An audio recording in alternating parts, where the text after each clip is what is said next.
오늘 맥주 감사절에 우리에게 주신 하나님의 말씀은 빌립보서 4장 11절에서 13절 말씀입니다. 신약성경 322면에 기록되어 있습니다.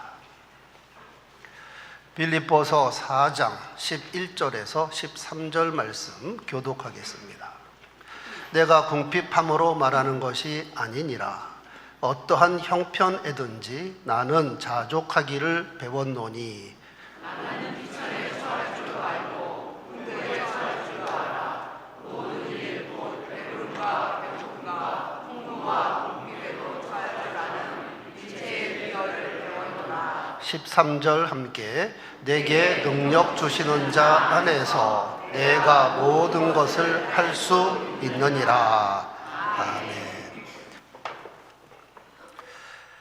오늘날 대한민국은 세계가 부러워하는 나라 중에 하나가 되었습니다. 한강의 기적을 이루어 세계 10대 경제 대국이 되었고, 최근에 한류 열풍으로 K-팝, K-드라마, K-푸드, 한글 등등 세계가 주목하는 나라가 되었습니다. 작년에 제가 키르기스탄 선교지를 방문했습니다. 저희 집사람과 길에 있는데 그곳 여학생들이 저희를 보고 물었습니다. 혹시 한국 사람이냐? 예, 그렇다 했더니 삼촌 만난 듯이 반가워하면서 같이 사진을 찍자는 겁니다. 그래서 멋있게 찍었습니다. 그런가 하면 그곳이 카자흐스탄 국경과 가까워서 한 30분 정도 카자흐스탄에 들어갔습니다. 섭씨 40도가 넘는 더위에 잠시 커피숍을 들렀더니 우리가 한국말 하는 것을 듣고 현지인이 무엇을 도와드릴까요? 하고 한국말을 하는 것이었습니다. 중앙아시아 시골에서도 한국이 이렇게 유명해졌습니다. 요즘 말로 인기가 짱짱입니다. 이렇게 대단한 대한민국 국민인데 막상 본인들은 행복하게 사는가? 전교인 새벽기도 때도 언급했습니다만 대한민국 국민은 별로 행복하지 않습니다. 유엔 산하 지속가능발전 해결책 네트워크에서 매년 세계 행복 보고서를 발간합니다. 2023년 유엔이 발표한 세계 행복 보고서에 따르면 대한민국은 조사 대상 150여 개국 가운데에 행복 지수가 57위. 어쩌다 통계가 이렇게 나온 것이 아닙니다. 수년째 50, 60번째로 나타나는 것을 보면 사실로 인정하지 않을 수 없습니다. 더 충격적인 보고서도 있습니다.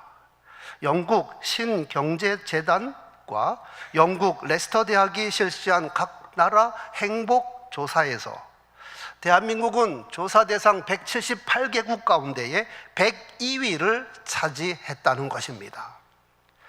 한 외국인이 지적한 대로 대한민국은 기적을 이룬 나라이면서도 기쁨을 잃은 나라가 되었습니다. 이유가 무엇일까요? 절대 빈곤 때문이 아닙니다. 전쟁 중에 있는 것도 아닙니다. 치안이 불안해서도 아닙니다. 그 답이 오늘 본문에 있습니다. 자족하지 않아서 그렇습니다. 자족함이 없어서 그렇습니다. 즉 관점이 다르고 생각이 다른 곳에 가 있어서 여간에서 만족하지를 않습니다. 신명기 33장 29절에 출애굽한 이스라엘 백성들에게 여호와께서 너는 행복한 사람이로다 말씀하셨지만 실제로 이스라엘 백성들은 행복하다고 생각하지 않았습니다. 여호와께서 보시기에 이스라엘 백성들이 행복한 이유는 애굽에서 종로로 타다가 해방되지 않았습니까? 이것 하나만 가지고도 얼마나 감사하고 크게 행복해야 했습니다. 그들은 홍해를 육지같이 건너지 않았습니까? 하나님께서 도우셔서 아말렉과 적들을 물리쳤습니다. 그리고 날마다 하늘로부터 내려주시는 만나를 먹으며 살고 있습니다. 이렇게 여호와의 구원을 너같이 많이 얻은 백성이 어디 있느냐? 더욱이 여호와께서 그들과 함께 계십니다. 그는 너를 돕는 방패시요 내 영광의 칼이로다. 내 대적이 내게 복종하리니 내가 그들의 높은 곳을 밟으리로다. 그들은 머지않아 가나안 땅을 정복하고 이스라엘이라는 나라를 건설할 사람들입니다. 희망에 벅차 있어야 합니다. 이것을 인식하고 믿는다면 감사가 충만해야 하고, 와, 우리는 정말 행복한 사람이구나, 하나님께 큰 영광과 찬송을 올려드려야 했을 겁니다. 많은 사람들이 속고 있는 것이 행복이란 것을 환경과 조건이 가져다 주는 것으로 생각하는데, 그러나 그렇지 않습니다. 행복은 자족함으로부터 오는 것입니다.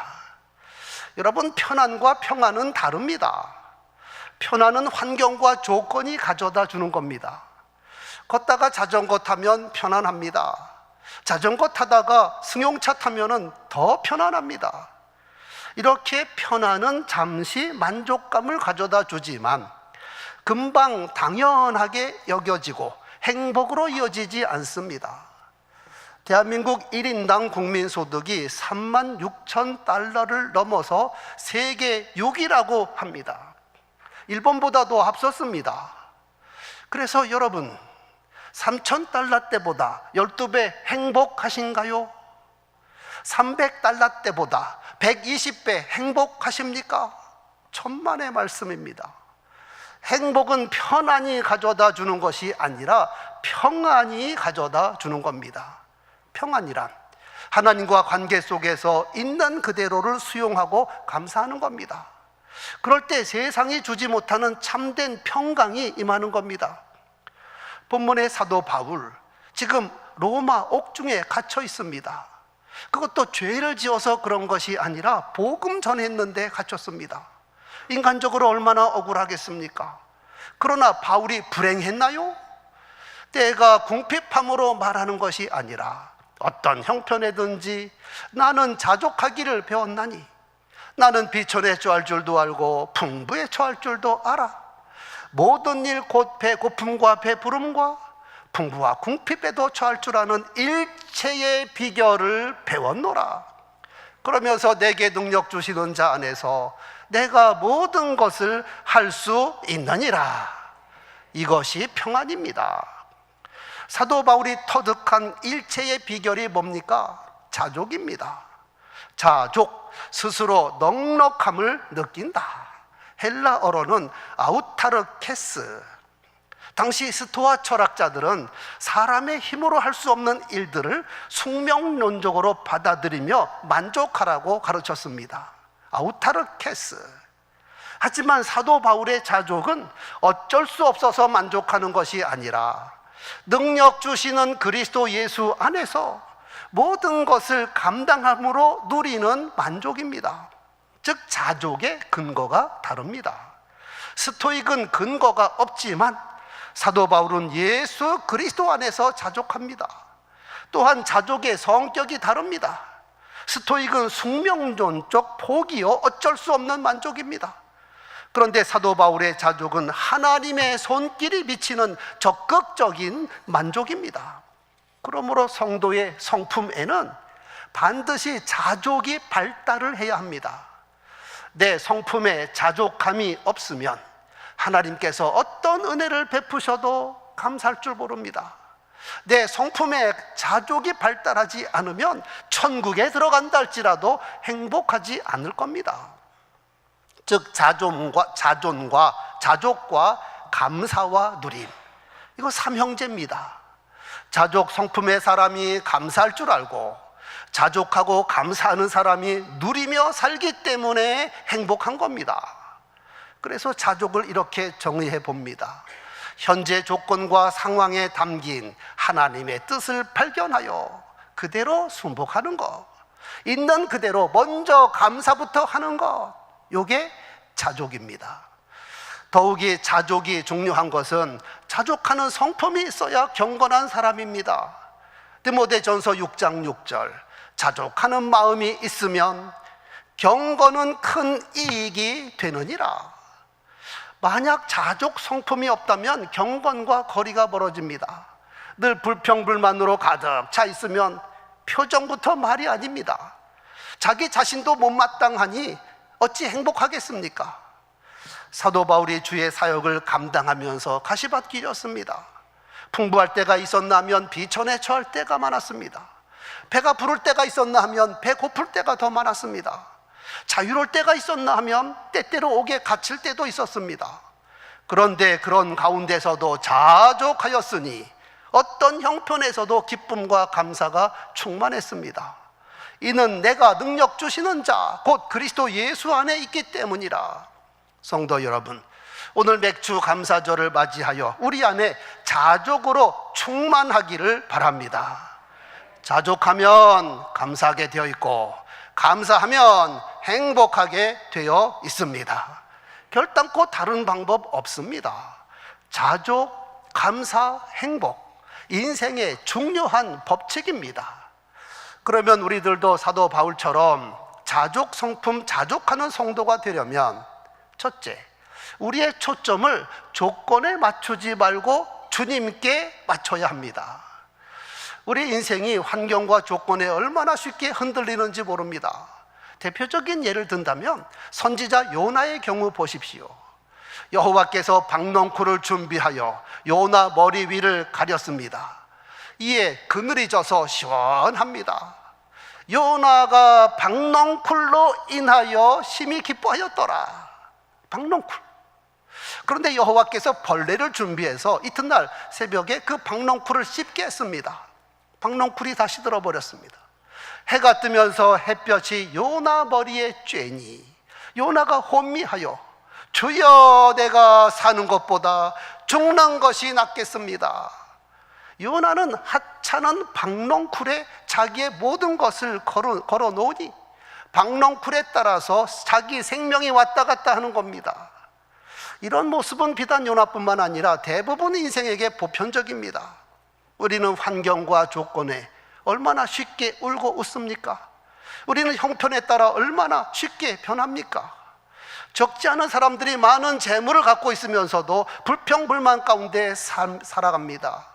어떤 사람은 최고 학부까지도 졸업하고 열등감에 빠져 삽니다. 어떤 사람은 충분히 행복하게 살 수 있는 여건임에도 불구하고 항상 불안과 염려 가운데 살아갑니다. 그런데 본문의 사도 바울은 내게 능력 주시는 자 안에서 내가 모든 것을 할 수 있느니라. 이 말이 농담이 아니라는 것을 삶으로 증거했습니다. 사도 바울은 복음을 전하다가 여러 번 옥에 갇혔습니다. 그러나 그의 몸은 옥에 있을지라도 그의 마음과 생각은 주 안에 있는 겁니다. 사도 바울의 손과 발에는 착고가 채워져 있지만 그러나 그의 영혼은 자유롭게 날아올라 천국을 왕래하고 있습니다. 사도 바울은 그 많은 박해와 핍박을 받고 매를 맞았지만 그러나 그 마음속에는 기쁨과 평안이 넘쳐났습니다. 사도 바울은 이 세상에 가진 것이 아무것도 없었지만 그러나 그 모든 것을 가진 자로서 살았습니다. 이것이 자족입니다. 그러므로 성도 여러분, 나의 인생의 초점을 예수께 맞추고 예수와 나와의 관계를 주목하면 흔들리거나 우울해질 이유가 없습니다. 히브리서 13장 8절, 예수 그리스도는 어제나 오늘이나 영원토록 동일하시니라. 두 번째, 능력이 내게 있는 것이 아니라 주님께 있음을 고백해야 합니다. 사도 바울은 고린도전서 1장 25절에서 하나님의 미련한 것이 사람보다 지혜롭고 하나님의 약한 것이 사람보다 강하니라. 하나님의 능력과 사람의 능력은 비교할 수 없습니다. 아브라함은 약속의 땅에 살면서 가나안 땅을 한 평도 소유하지 못했습니다.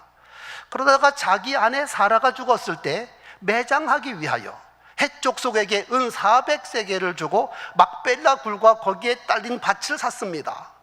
이 땅의 평수는 성경에 기록되지 않아서 모르지만 그리 넓은 땅은 아닙니다.